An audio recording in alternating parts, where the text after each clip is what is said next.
I think a materialist approach to things is very, very consistent with my experience in Christian social justice. I feel like the deeper I get into anarchist practice, the deeper my faith is getting at the same time. I would hope that, securing means of life for all would be something all people of faith would say, oh yes, that's at the basis of what we believe. And those who are most marginalized know the most about the true good and the beautiful. To me, it's less that I think building class solidarity is a bad thing, as much as it seems like if you don't attend to things like anti-black racism, that's always going to get in the way of building class solidarity, actually. And when you go back, you find that a lot of revolutionary grassroots participatory movements, the precursors to what you could call the barrio assemblies and these grassroots neighborhood organizations, a lot of these were sponsored by the church. What does it mean to say that the Christian tradition is internally contradictory and there are antagonisms there and you're always being faithful to some aspects and betraying other aspects? Welcome to the Magnificast, a podcast about Christianity and leftist politics. I'm Matt Bernico. I teach media studies at Greenville University in Greenville, Illinois. I'm Dean Detloff. I'm a PhD student at the Institute for Christian Studies in Toronto. Coming live to you this week, well, live for us, not you, from Toronto, Canada. We're both here. We're in the cold zone in this Airbnb together, recording this podcast in the most awkward way possible. In a basement, finally, literally. This is the real Magnificast basement. We got all the way to Rod Dreher's basement. Let me just kind of set the stage for you all listening. There's probably going to be some weird ambient noise in here. This is not kind of the best place to record a podcast. The walls are sort of brown. There's some cheap, definitely from Target, art on the walls. Dean has a blanket around his shoulders, and we're in the zone. We're in the room. You're in the room with us. It's a real shawl. It's a very, I look pretty fragile, I think. Like you're a sick old man who needs some soup. Exactly. And maybe I do. I don't know. Let's see. My child is about 20 feet away from us, sleeping in a room, so this will be very good. Lots of good dreams. Yeah, for sure. Cool. So we've been Dean's always in Canada, but yeah. I've been in Canada for a few days with my wife and my child, and we've done some fun stuff. We went to the aquarium. We saw the fish. Saw all of God's good creation. Some of the bad creation too. Some of the real rough creations.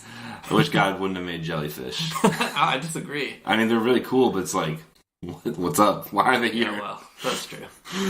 Those big, huge groupers. Oh, those groupers are very big boys. Can't get those out of my head. Nope. And I saw a turtle. a few even. Yeah. Peacefully living with the sharks. It was a real, it would have been a good vision of the kingdom if it weren't for the fact that we paid way too much money to go there. That's right. There was a lot of money involved. But the sharks and the turtle, they swam together. The Turtle-Catan. The turtle lay down with the shark, just like it says in the Bible. Just like it says in the Dave Ramsey Bible. Speaking of Dave Ramsey, if you guys have been on Twitter this week, you know that he has some very good opinions that he's been tweeting out. As per usual. Yeah, as per usual. Dave Ramsey's really well known for just being like that good finance guy that's going to help you dig your way out of debt. This week he had a really good take, and on Twitter he said this: if you do rich people stuff, eventually you'll be rich. If you do poor people stuff, you will eventually be poor. It's really simple. That's the immortal science of Dave Ramseyism. It's a really good formula. Yeah. So we thought, since Dave, he and I are on a first name basis, by the way. Yeah. Dave, he offered us this really great gift. We thought we would take this gift, unwrap it, and we would do some more Socialism 101, kind of riffing off of last week. So we decided we would just talk through Dave's good tweet. And figure out how rich people actually get rich anyways. Do rich people just do rich stuff? What's rich stuff anyways? What's poor people stuff? Are we doing the wrong stuff? I mean, I've heard that rich people... One thing that is definitely rich people stuff is recording a podcast in a basement. Yeah, rich people do that constantly. We're on the way. That's exactly true. What I love about this tweet, though, okay, we dunked on it, a bunch of other people dunked on it, rightly so. It's something that you ought to dunk on. It's a dumb thing to say. But the part about rich people is kind of true, I think, and that's the hot take that we've got for you this week. If you do rich people stuff, you will get rich. The trouble is, rich people stuff, actually horrible. Yeah, I think what Dave Ramsey has in mind is, save all your pennies and work really hard. But rich people stuff is not that. No, it isn't. It's actually stealing wages from other people. Yeah, that's right. And I also appreciate the latter half of the formula. If you do poor people stuff, eventually it'll be poor, because I just really like imagining like billionaires getting together and drinking at bars and like having a good time. And then all of a sudden they don't have any money. Billionaires getting together and buying tons of scratch-off tickets and then becoming very poor because of it. Yeah, that's right. I love that idea. Yeah. Dave's good tweet gives us the opportunity to talk about something in socialism and Marxist theory called primitive accumulation. It's basically the real way rich people get rich and poor people get poor and stay poor. But before we get into primitive accumulation, we're going to talk about the things that Dave Ramsey thinks rich people do to get rich. Dave Ramsey and Dave Ramsey adjacents. Yeah. Most of these things that we've found on the internet are unsourced and reposted a lot in the Dave Ramsey blogosphere. The Dave Ramsey verse, if you will. I will, thank you. Okay, so I think what we're going to do is maybe we can just trade back and forth the things that people do to become rich. Yeah. Mine are backed up by statistics, because rich people, what it takes to be rich is to do social science. Yeah. Well, that's true. Yeah. Unsourced statistics, specifically.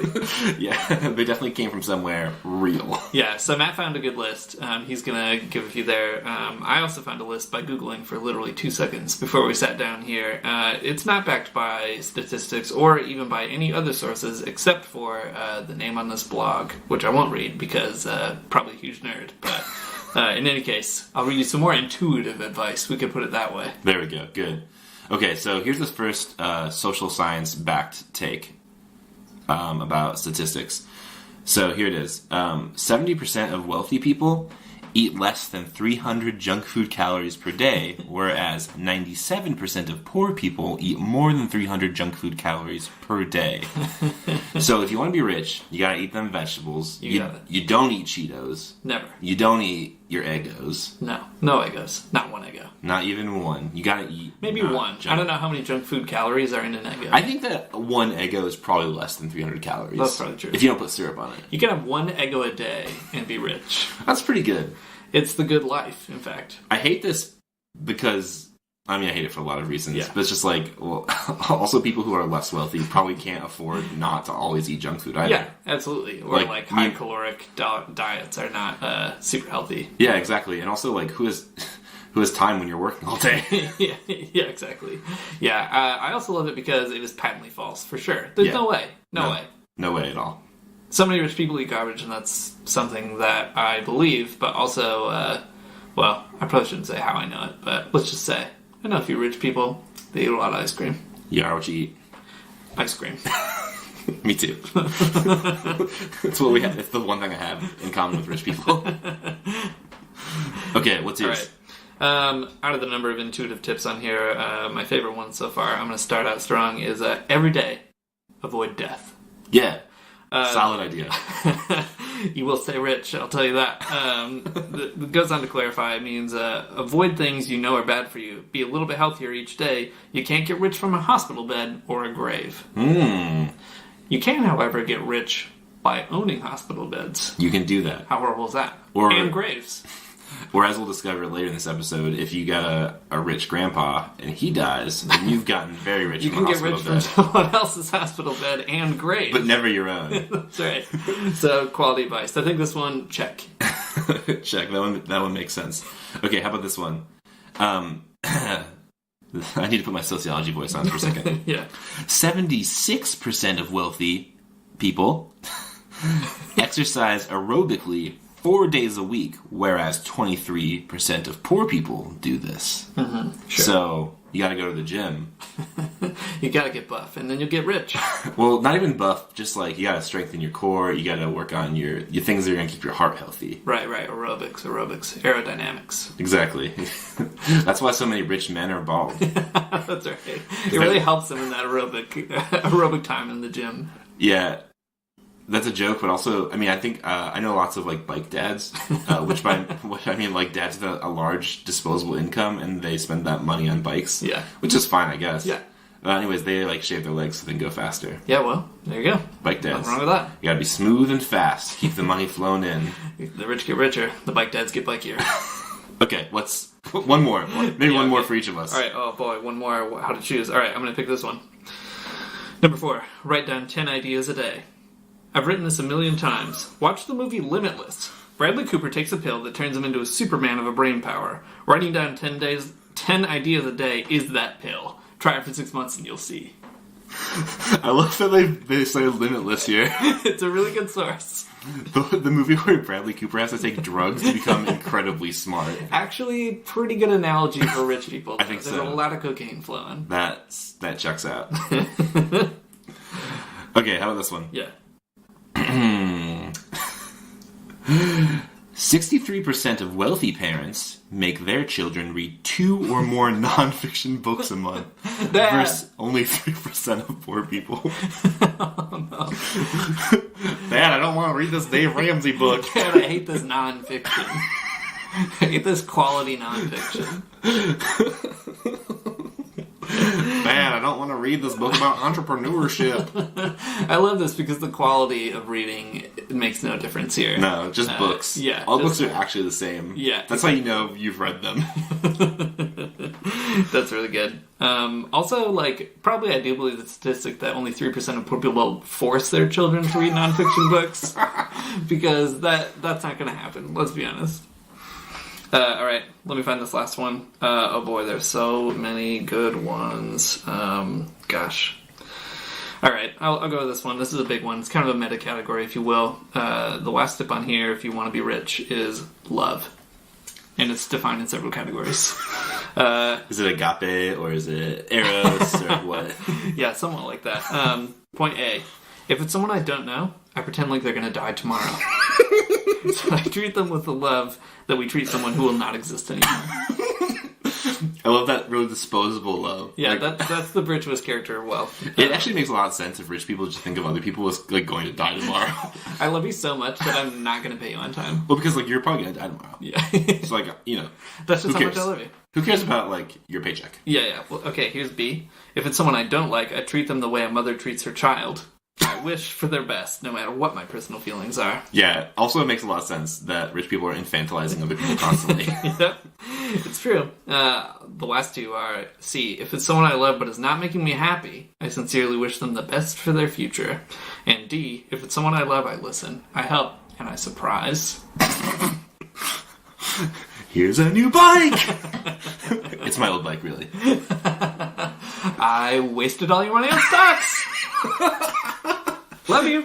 I was gonna buy you this great present, but I bought you stocks and instead. Now we're gonna get richer.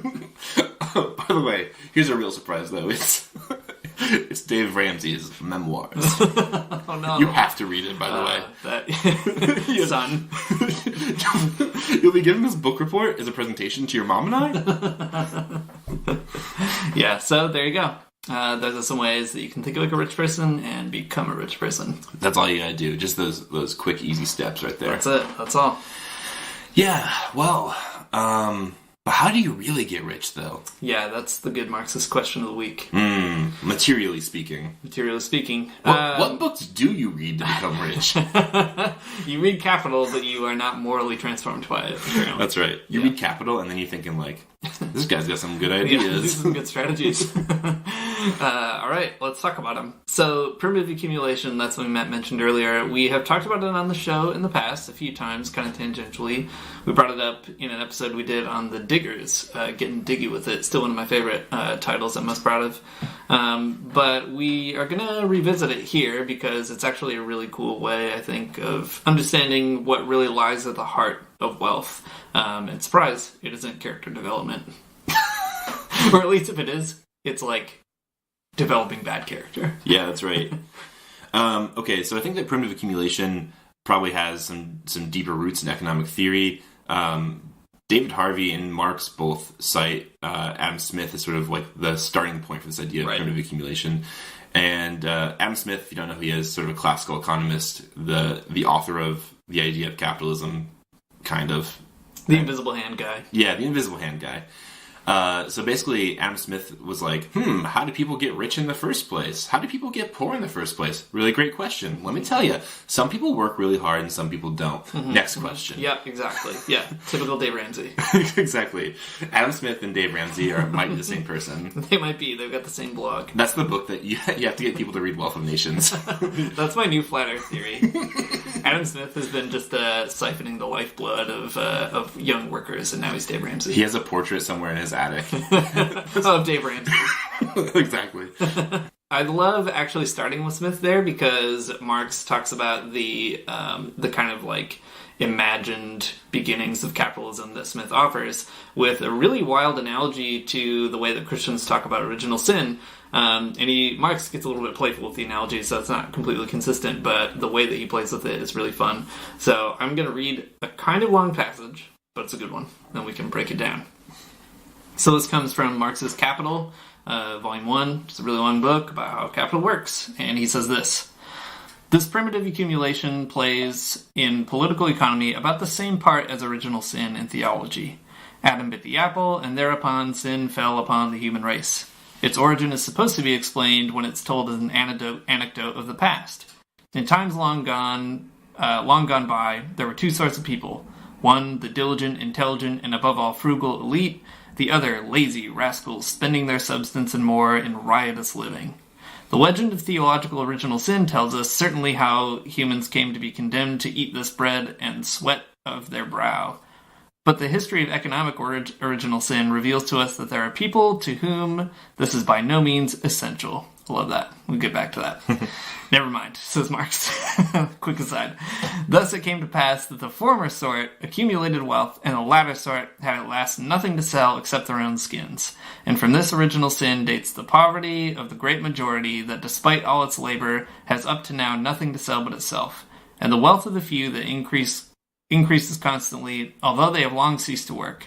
Such insipid childishness is every day preached to us in the defense of property. By Dave Ramsey. By Dave Ramsey. It's such a... By Dave Ramsey is my new amen. And Dave Ramsey also with you. It's such a wild take in so many ways. Marx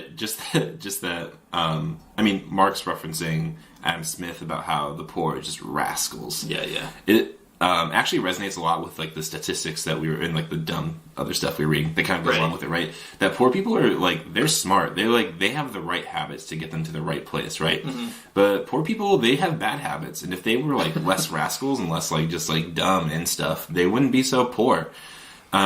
There's one of the statistics I didn't read that was just about like what amount of poor people gamble versus what amount of rich people gamble. And I think it's really telling that like, poor people, they just want to get rich quick. They don't want to have to work for it. Yeah. They want the reward without the sweat. Yeah, exactly. Yeah. Dude, it's dumb. Yeah. It's so bad. Super dumb. It's like, I don't know. If you think of people as just like these like discrete, rational actors that if they just did the right things, like then they would be rich. It is like the most weird thing to believe. Yeah. It is just as weird as thinking about like flat Earth or something. Yeah. It's just like this weird view of the world that does not correspond to reality. It doesn't take into consideration any of the actual evidence in the world. It just is a weird way to look at people. Yeah, I think what also is cool about this is the way Marx frames it is like, this is a thing that's supposed to happen in the past, and it's a kind of mythological past in the same way that original sin is a mythological way that humans have tried to explain the predicament that they're in now, or at least the situation. And so to kind of locate this capitalist myth back there too is like, once upon a time there was like some people who worked really hard and some people who didn't work very hard, and like this is how it shook out, and that's why we are the way we are today. And Marx says, you should call bullshit on that because it's not a true story, it's a childish story, as he puts it. It's fable. The thing I love the most about that, though, and I said I would return to this, is that when Marx brings up original sin the second time, it's not as a foolish myth or whatever. He says that the legend of theological sin tells us how humans came to be condemned to eat the bread and by the sweat of their brow, but the history of economic original sin reveals to us that there are people to whom this is by no means essential. And I love it because it's like original sin, whatever its faults, at least like everybody's in the same boat. But like economic original sin just like denies the truth, the challenge of the Bible. Yeah. Good Marxist hermeneutics. Yeah, no kidding. Yeah. Marxist, he's Good guy. He's smart. He knows what he's talking about. Yeah. So I guess all that to say, I think this is a good way to kind of kick off the conversation because it puts Dave Ramsey's idea here, which is common. I mean, it's not just unique to him. It's common, like, to your, parents when you talk to, when you, like, go home for holidays or whatever. This is sort of like a presumed natural way that the world works. It's always worked this way since capitalism began, and it's always going to work this way. So naturally, if you don't work hard, you don't get money. And that's just how it is. Yeah, it's probably one of the most pervasive ideas that liberals bring up against socialism, though. Well, you're just not working hard enough. Right, exactly. Like, what, you want things for free? Yeah. No, I don't think so. Yeah. Well, what does Marx think instead? Yeah, so instead, Marx thinks this. The transformation of scattered private property arising from individual labor into capitalist private property is naturally a process incomparably more protracted, violent, and difficult than the transformation of capitalistic private property already practically resting on socialized production into socialized property. In the former case, we have the expropriation of the mass of the people by a few usurpers. In the later, we have the expropriation of a few usurpers by the mass of the people. So there's maybe a step before this quote, actually, that we should talk about a little bit.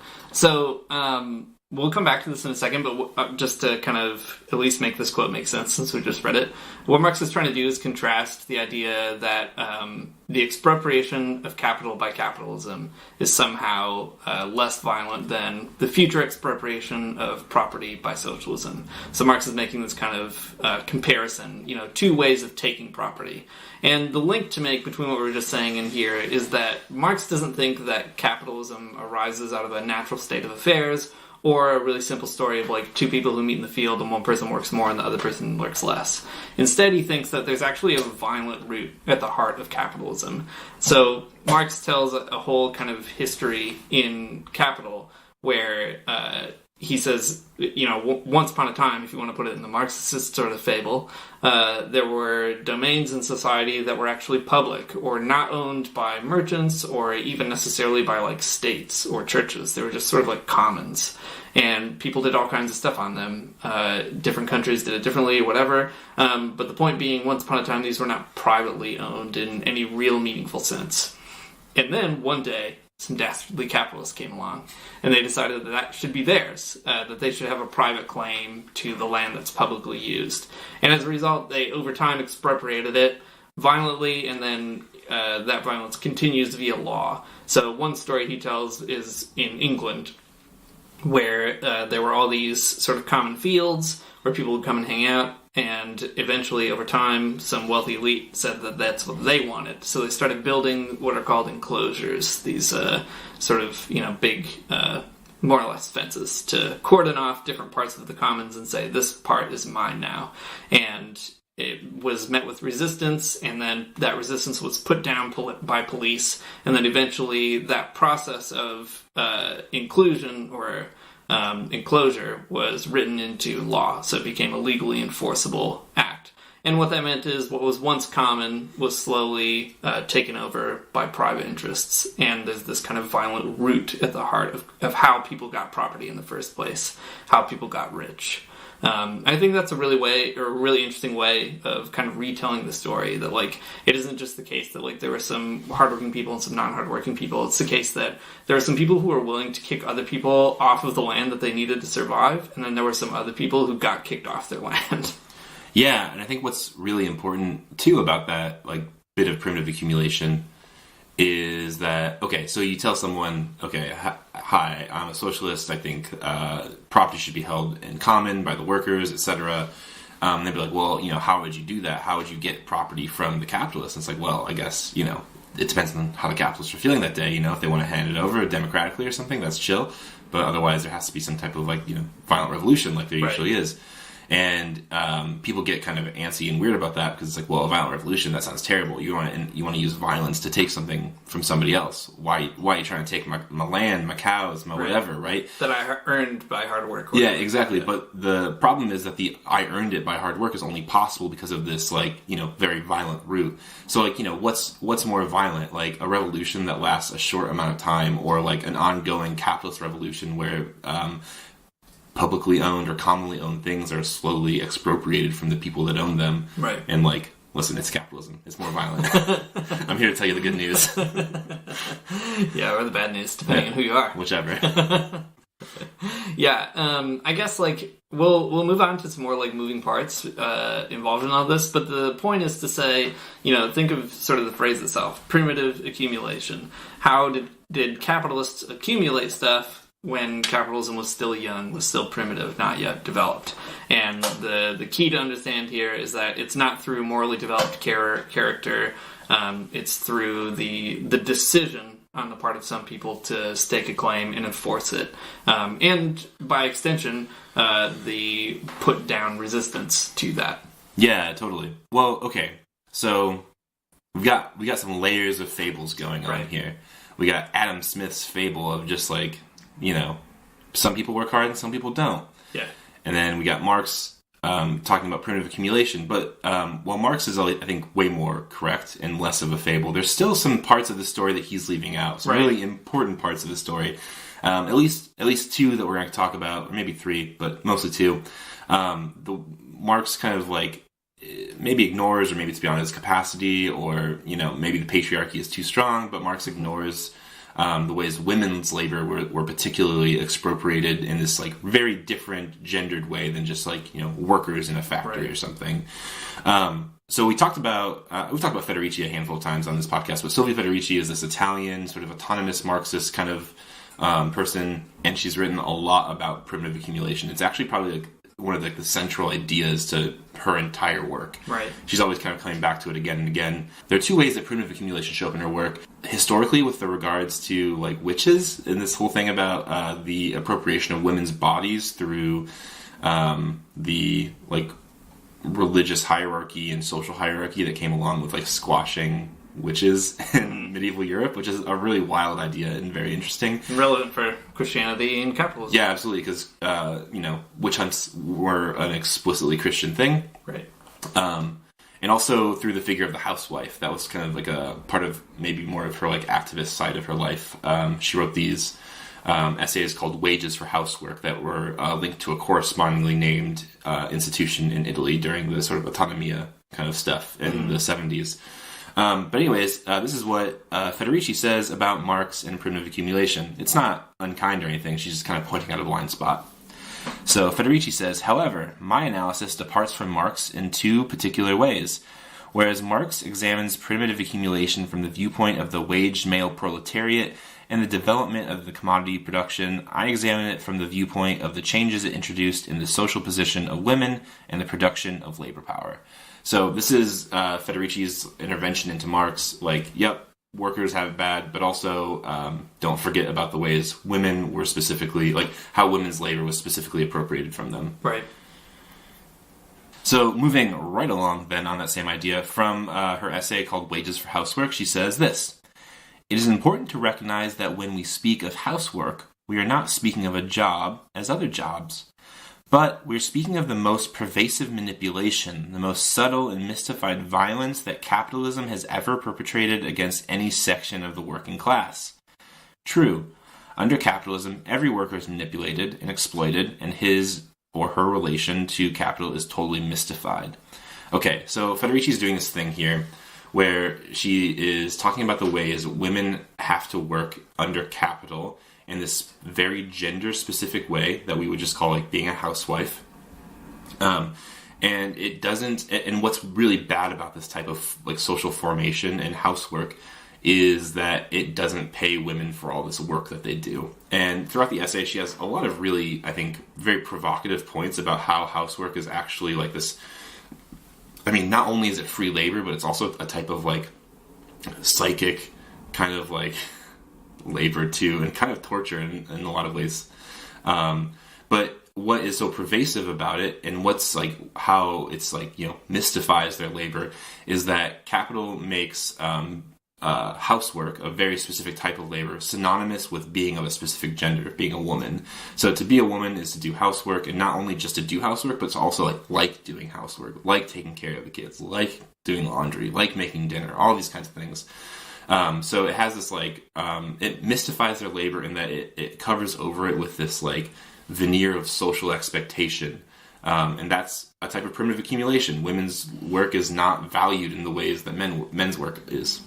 Yeah, exactly. And I think this also kind of helps us understand some, like, I guess you could call the creative side of capitalism, right? Because this is something we talked about with Adam Kotsko a little while back in the Neoliberalism's Demons episode.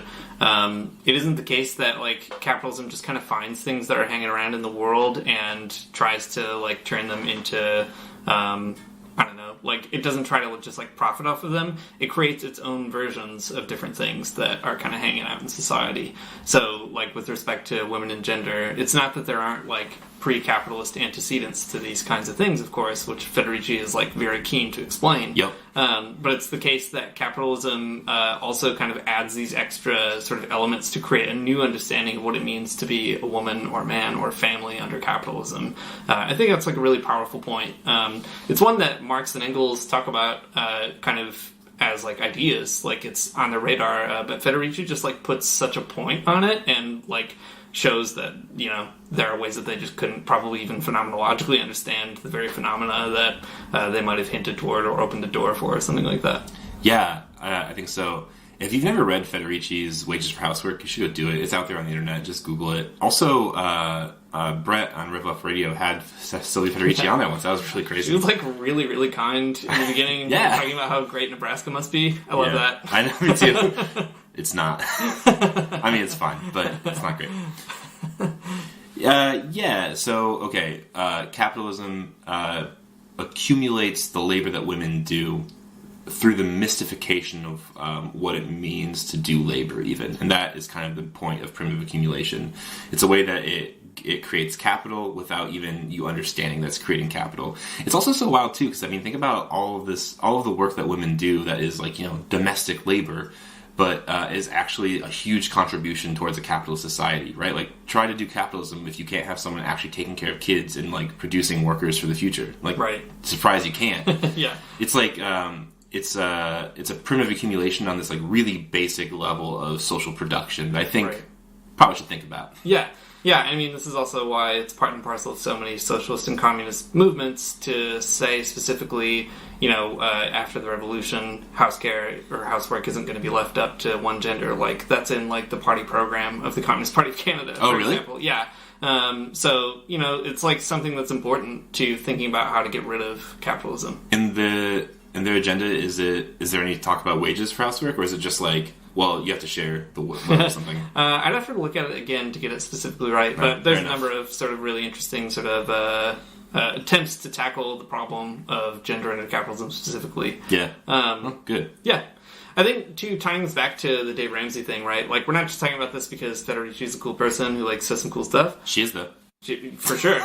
100%. But, to sort of link it with this theme of, like, if you want to be rich, think like a rich person. Mm-hmm. Well, like, that's exactly what Federici is kind of pointing out, is, like, the way in which rich people under capitalism think about gender relationships. I mean, naturally, like, a lot of stuff has sort of morphed and mutated under capitalism with respect to gender and everything else, but it's a really important way to sort of fixate on, like, if you want to be rich, then here's how you do it. And Dave Ramsey himself obviously has a pretty gendered understanding of the world, who, like, maps completely onto what Federici is saying, right? Yeah, I think so.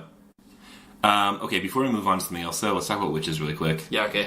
I love a good witch. Yo, last week we had all those weird Reddit questions about spells and stuff. Yeah. So I think we need to talk about witches for a second. Yeah, sure. Yeah, cool. So Federici has this other book that's called Caliban and the Witch, and also a new book that's called Witches and Witch Hunters and something else. It's a shorter like abridged version of Caliban and the Witch. You can find it. Just Google Sylvia Federici's name. It's on a table across the room, and look, I'm not going to get up. Neither of us are. This is a very delicate podcast situation right now. Everything is literally hanging here by a string, I feel like. Yeah, exactly. One false move and it's audio poison. Yeah, it's all audio poison, but more so. Okay, well, so in Caliban and the Witch, Federici says this: witch hunting. This is completely changing gears in like the most wild way. Okay, anyways, the overview of the book is about primitive accumulation, but in like medieval society, and about how women's bodies were like, they went from definitely sort of like dominated by a patriarchy, but like, to a strongly policed type of patriarchy that is enforced not only by law, but also spiritually by the church. Right. So it's this huge societal transformation that she's kind of recognizing in this like weird transition from feudalism to capitalism. It's a great book, by the way, and it's actually way more about feudalism than you thought. And feudalism is like also super fascinating. It's like just a whole bunch of things going on. Anyways, so this is what she says about witches. God, this is a wild twist. I should have thought of no, it's better not to have any transition. Witch hunting was also instrumental to the construction of a new patriarchal order where women's bodies, their labor, their sexual and reproductive powers were placed under the control of the state and transformed into economic resources. This means that the witch hunters were less interested in the punishment of any specific transgression than in the elimination of generalized forms of female behavior, which they no longer tolerated and had to be made abominable in the eyes of the population. Okay, so if you don't know anything about witches, in the 14th century, this wild thing happened. There were these Catholic priests. I think one of them, if not both of them, got expelled from the Catholic Church in one way or another. But they wrote this book called the Hammer of the Witches. It has a really fancy Latin name, but I can't remember at the moment. It's fine. Anyways, the Hammer of the Witches. It's a handbook about how to identify witches and how to force them to talk. Mm-hmm. There's all kinds of really interesting things written about this book. Lots of things in media theory, lots of things in like cultural studies and cultural anthropology. But basically, the idea is it's just like, this is how you interrogate people. This is how you interrogate women and like make them and like test to see if they are a witch. And like when you kind of get into some of that content, what you find is really interesting. Like some of the jokes from like Monty Python about witches floating in water are actually real things, and it makes them weirder. I don't know. Those Monty Python boys. They knew a little bit about history. Research. Yeah, I guess so. They did. They read a book. Not this one, clearly. But they read some books. Okay. That's a different podcast episode. But anyways, it's really interesting because it's a way, like, the branding women as witches deterred them from certain types of, like, social behavior that might have pointed towards, like the autonomy of women's bodies or the autonomy of women's spiritual practices or something like that.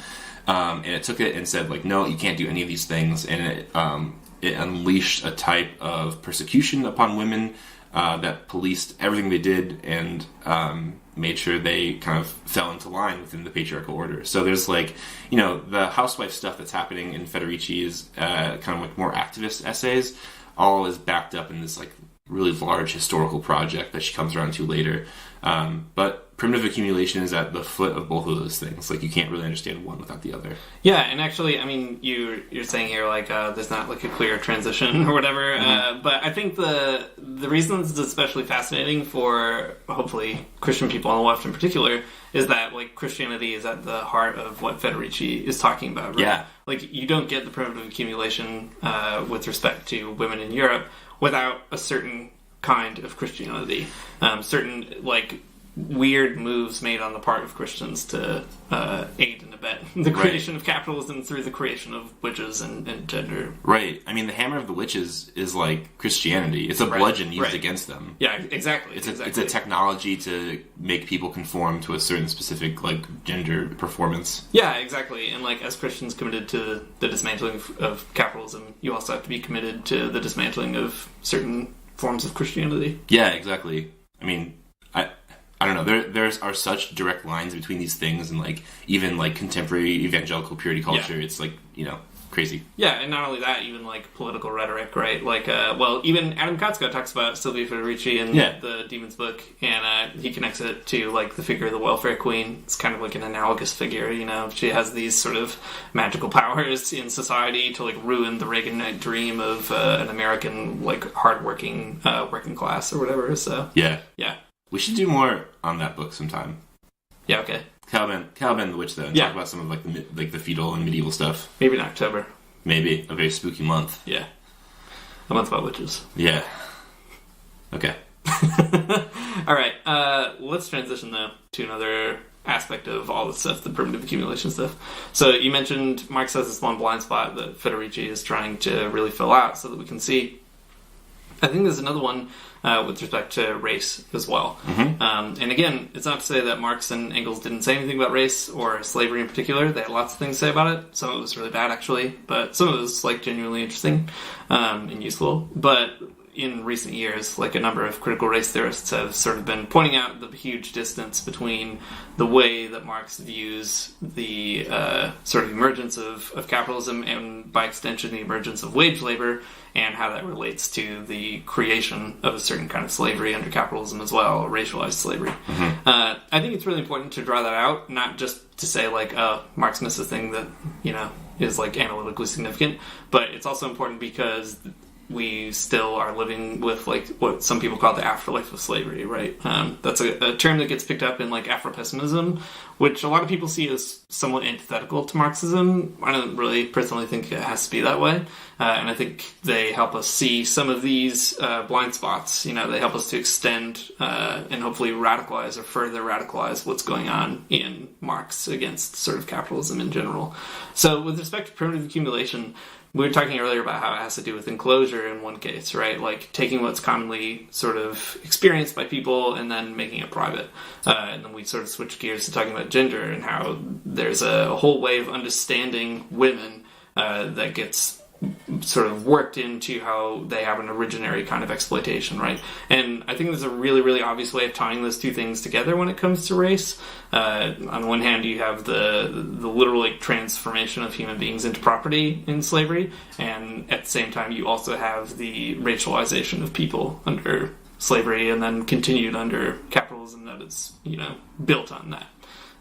So I think there's a number of ways to talk about it. We could probably get into a lot of critical theory, but there's not, I don't know, that you can get down like a whole rabbit hole. But actually, Matt, when I was mentioning this earlier, you talked about like actually a really cool passage in Ta-Nehisi Coates that maybe we should read first. Yeah, I think so. Like, yeah, I mean, just like you said, it could definitely be a rabbit hole of things. Yeah. Like, not only does this apply to slavery, but also applies to colonialism. Yeah. I mean, like, the appropriation of like, okay, like in England with the enclosures, it's the appropriation of land of, like, a lower class, but with regards to slavery, it's the, the appropriation of other people's bodies, forcefully. And also with colonialism, it's the appropriation of someone else's land and the enclosure upon it, too. So, like, all these things are tied, and, I don't know, there are blind spots in Marx for better, I mean, just... Marx should have said some things about it, but sometimes people can't say things. And other people do. It's how discourse works, actually. Well, anyways, all this made me, like, as soon as I thought about sort of, like, this aspect of primitive accumulation, I thought someone who's actually profoundly un-Marxist, which is kind of a bummer, but Ta-Nehisi Coates wrote this really cool article for The Atlantic a few years ago. It's called The Case for Reparations, and it's a really powerful article, even though he's not a Marxist himself. It's fine. He's got a lot of, like, Marxist sympathies. Yeah. Marxist-tinged ideas. Yeah, I mean, he's definitely a liberal, but, like, he wrote a good article, so what can you do? So in Ta-Nehisi Coates' article, The Case for Reparations, it's actually a really interesting piece rhetorically. It's, like, first of all, it's pretty huge, it's long, it'll take a little bit of time to read. But if you've never read it, you definitely should. It's fun. In a weird way. It's fun to read. Very well written. In addition to being, like, genuinely interesting. It's one of those nonfiction pieces that you should make a child read. Yeah, or your dad. Yeah, or your dad, for sure. Dad, listen, if you want to be rich, you have to read this article. So anyways, the whole point of the article that Coates is laying out is kind of this, like, these historical sort of vignettes that are laying out what he calls maybe, like, the kleptocratic logic of Jim Crow, and also like the the new Jim Crow years, even these times when specifically like a real specific type of like anti-black racism was enacted upon black people in the United States to steal their property or like pay them extremely little for their property or steal votes from them or everything else. So this is what Coates said. He says, in the 1920s, Jim Crow Mississippi was, in all facets of society, a kleptocracy. The state's regime partnered robbery of the franchise with robbery of the purse. Many of Mississippi's black farmers lived in debt peonage under the sway of the cotton kings, who were at once their landlords, their employers, and their primary merchants. So this is how the article starts, talking about Mississippi. But the article continues on to talk about redlining in Chicago. Mm-hmm. It goes on to talk about Wells Fargo like targeting black churches for predatory loans, mm-hmm. right? So he's laying out this giant sort of scale. I mean, I like the word kleptocracy. It makes a lot of sense. This giant scale case for why the United States is based upon this type of kleptocracy, where property is, I mean, black people are targeted for robbery over and over again by legitimate, kind of means. I think it's really important. And then you get to the end, and it's just like, well, why is it called the case for reparations? It's like, oh, because black people have been stolen from systematically for such a long time. It's not even about, like, you get the feeling that when you read it, it's not even about, like, racial justice. It's about just paying people for what they're owed. It's not like, there's a part in it too where he says, reparations isn't just about like paying people, but it's also like the starting point for the entire transformation of society. And I think that makes sense, right? Yeah. It's a place. It's like the bare minimum thing that you have to do to make something right with somebody. It's like just pay them back to mm-hmm. begin with, and then from there you can start everything else. Mm-hmm. Yeah, for sure. Yeah, and I think it's important, too, to see that with all the primitive accumulation stuff as well. But even more, I think, to look back at this sort of Dave Ramsey logic that we're following, right? That to think like a rich person, or to be a rich person, you got to think like one. In the West, like, that means basically thinking about, like, how can we take advantage of these people? Yeah, exactly. Right? Yeah. I mean, who's more rich than the people that own Wells Fargo? Yeah. Right? Think like a rich person. Think about how you can, like, wring every last penny out of, like, the black church or something. Oh, my God. Yeah. Can't think of anything more demonic. Or something, like, anything more that, especially like Christian leftists should be extremely pissed about. Yeah. Absolutely. Alright, so we've been talking about how there's all kinds of good Marxist reasons to think that Dave Ramsey's tweet is really bad. But let's talk about some Christian reasons to think that his tweet is really bad, because Dave Ramsey is also a Christian. Super Christian. Google Dave Ramsey Christian, and the first thing that you'll see is his testimony. So you know it's real. So you know it's definitely real. You've got it on good authority. Yeah. Alright. So, if you want to be rich, you got to think like the rich. If you think like the poor, you're going to be poor. I mean, that's verbatim, right? That's exactly what he tweeted. That's exactly what he tweeted. Typos and all. Yeah, exactly. Alright, so here's what the Bible says, though. But what the Bible says. Yeah, that's exactly what's going on here. We're channeling our inner pastor. Yeah. So, I mean, we've talked about this passage before on the show, too, but James 5, I think, is one of the best. Mm-hmm. And it also keeps with the theme of the problematic thinking of rich people. So, James 5 says this, Come now, you rich people, weep and wail for the miseries that are coming to you. Your riches have rotted, and your clothes are moth-eaten. Your gold and silver have rusted, and the rust will be evidence against you, and it will eat your flesh like fire. You have laid up treasure for the last days. Listen, the wages of the laborers who mowed your fields, which you kept back by fraud, cry out, and the cries of the harvesters have reached the ears of the Lord of hosts. You have lived on the earth in luxury and in pleasure. You have fattened your hearts in a day of slaughter. You have condemned and murdered the righteous one who does not resist you. So this is obviously written in a pre-capitalist time. Point to be made, I guess. Yep. That being said, this logic extends into capitalism completely, I think. The logic being that one way that these people stay rich is precisely by cheating their workers, by fraud, not paying their wages, and that is the originary violence, right? There's been nothing done to the rich people to warrant that kind of behavior, and as a result, God's going to bring that justice at the end. I think it's just like a really good passage to kind of keep throwing in the face of people who think that rich people are automatically good, or that being good leads to being rich, because the Bible is pretty unequivocal that that is not the case. Yeah, I think it's actually a really important thing to reiterate that point as much as possible, that like being a good Christian doesn't mean financial stability or whatever Joel Osteen nonsense is going on. Still doing that hashtag Joel Osteen.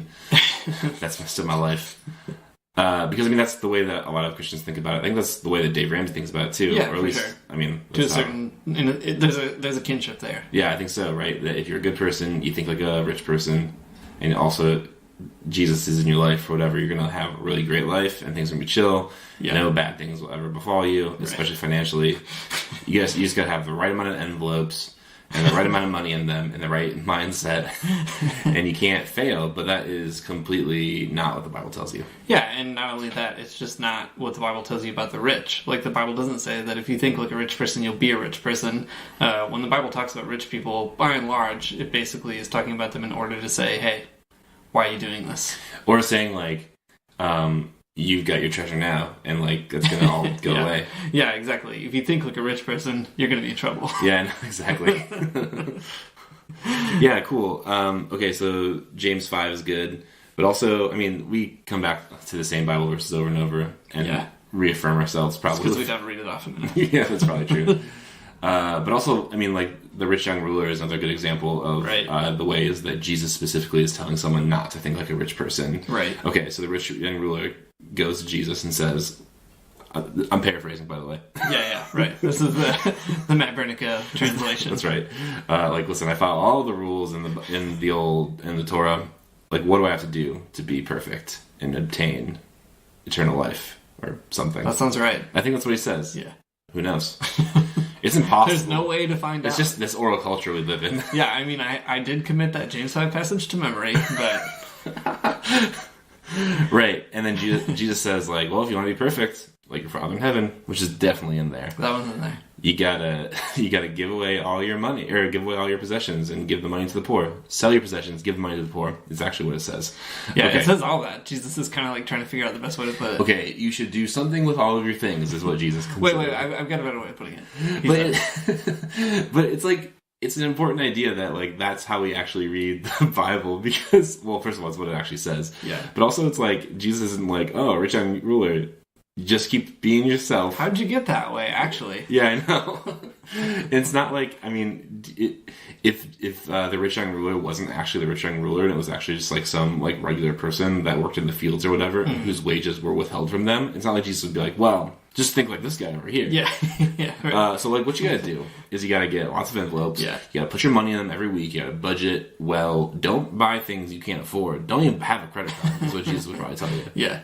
Yeah. I love also, like, what does Jesus think about economics? Well, I don't know. If you have like 2 fish, maybe you have 1,000 fish. Or like, if you show up late to work, you're gonna get paid exactly the same amount as somebody else who's also there on time. Yeah, or like, if you're worried about paying your taxes, just go find a fish. Yeah, exactly.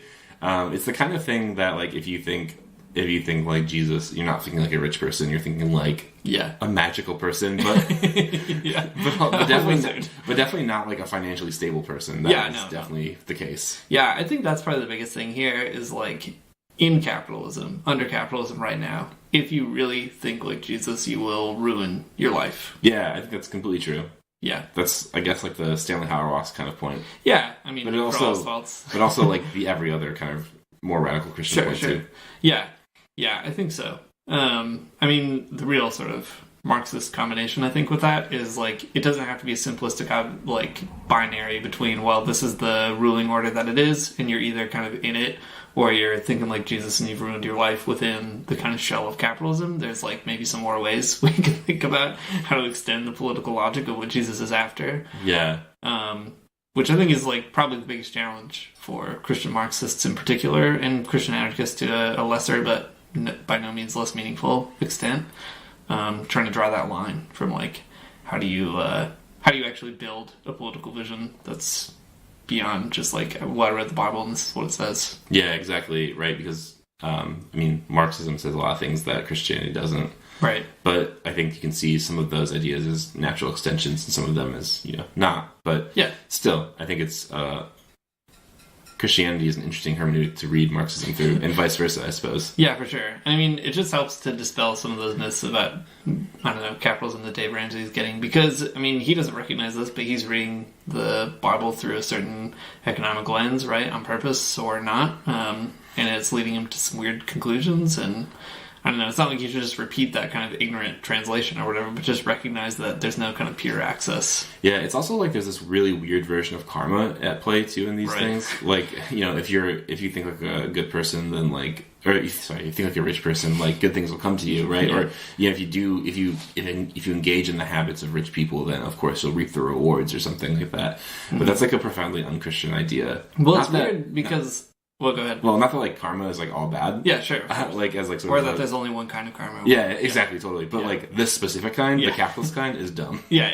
Yeah, no, totally. I mean, the hardest part for Christians, I think, is that you can actually find this logic in the Bible in a few places, especially in Proverbs, right? Like, yep, rich people just get rich. Wicked people, they get poor. That's what they deserve. Right. But also in the same book, in Proverbs, like, there are some lamentations about how, like, wait a second, I'm like a pretty good guy, and it turns out I'm not rich. What am I doing wrong? Yeah. Like, God, what's up? Yeah, exactly.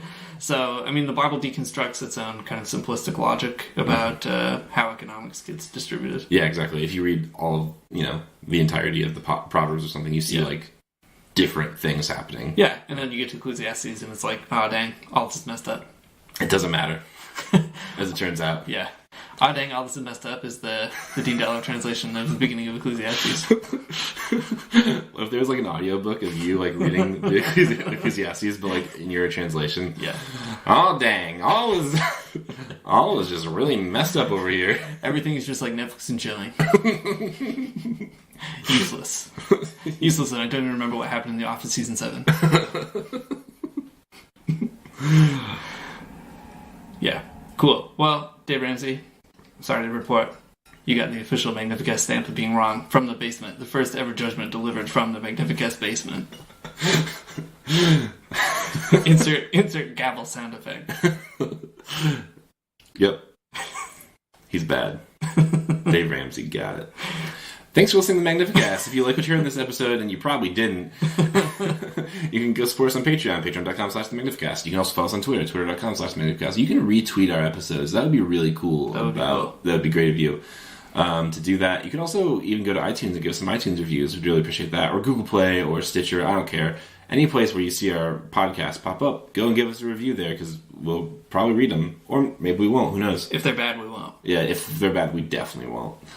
But they won't be. They will be good, though. Yeah. We definitely will. We trust you to make the right choice. Cool. The intro music is by Amari Armstrong, who has got a cool new job. Hey, congrats. You did it. Or they did it. They hired a very cool person. Yeah, for sure. They succeeded. Congrats to them. The only good thing to happen in higher ed ever. Thanks to The Illogical Spoon for the outro music. You guys probably did it too. Yeah, for sure. See you next time. Church in the morning, souls alive. Heaven come to earth and there won't be no church. We'll meet down by the riverside. There we'll swim with all creation. Never get tired, never bored. Don't worry, someday there'll be no dam between us and our Lord.